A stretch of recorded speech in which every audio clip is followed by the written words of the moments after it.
আসসালামু আলাইকুম। আবার একটি নতুন ভিডিও নিয়ে আপনাদের মাঝে হাজির হলাম।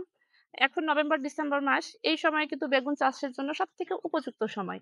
মোটামুটি সব অঞ্চলেই বেগুন চাষ হয়ে থাকে এবং পর্যাপ্ত পরিমাণে বেগুন চাষ হয়ে থাকে এই সিজনে।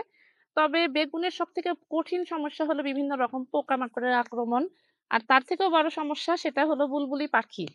আমাদের এটা রাজশাহী অঞ্চল। রাজশাহী অঞ্চলে যেহেতু প্রচুর পরিমাণে আমের বাগান আছে, আমার এই জমিটার পিছনেও কিন্তু আমের বাগান আছে। এবং মোটামুটি সব জমির পাশেই কিন্তু বাগান থাকে। আর সেখানে অনেক পাখি বাস করে এই যে এই শীতকালটাতে। এবং এই পাখিগুলো এসে কিন্তু আমাদের ফুলগুলাকে কেটে ফেলে। কেটে দেয়। অনেক সময় ছোট যেই কচি ফল আছে সেটাকেও ঠোকায়। ঠোকায় কিন্তু ওখানে দাগ করে ফেলে। এর জন্য আমাদের একটা সমাধান আছে। আমরা যদি ওষুধ দিই বা কোনো হার্মফুল কোনো ওষুধ ব্যবহার করি তাহলে কিন্তু আমাদের পাখিগুলো মারা যাবে। আর আমরা কখনোই চাই না যে আমাদের দেশের পাখিগুলা নষ্ট হোক। পাখি হলো আমাদের প্রাকৃতিক সম্পদ। এটাকে অবশ্যই রক্ষা করতে হবে, সাথে ফসলও ফলাতে হবে। তার জন্য আমি আপনাদেরকে আজকে এর প্রধান একটা সমাধান দেখাবো। খুব অল্প টাকায় কি করে আমরা বুলবুলি পাখির হাত থেকে রক্ষা পেতে পারি। দেখুন তাহলে এদিকে। এই যে এটা কিন্তু এখানে মোটামুটি আমি ৫ ফিট ৬ ইঞ্চি। আ এটা আমার সমানই উঁচু হবে। হয়তো ৬ ফিট ছিল বাঁশটা। এই ৬ ফিট বাঁশটার ৬ ইঞ্চি মাটির নিচে দিয়েছে। এরকম ১০-১২ হাত ফিট পর এই একটা করে এরকম চিকন বাঁশ পুঁতে দেওয়া হয়েছে এবং এই বাঁশ এই যে এই বাঁশটার উপর দিয়ে এরকম কট সুতা দেয়া হইছে।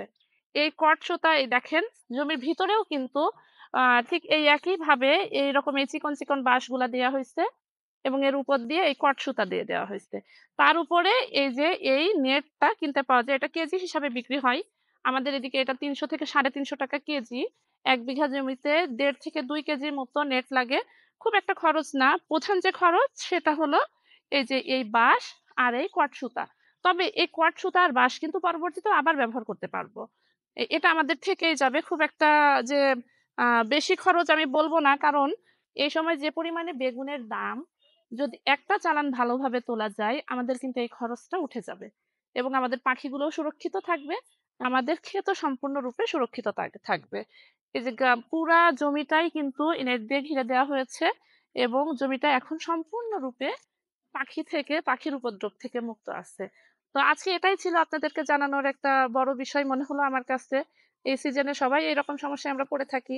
যদি আপনাদের আমার এই ভিডিওটা ভালো লাগে, এই তথ্যটা যদি একটু উপকার মনে হয়, তাহলে অবশ্যই আমার এই ভিডিওটা লাইক, কমেন্ট এবং শেয়ার করবেন। আর আমাদের ভালো এবং খারাপ দিক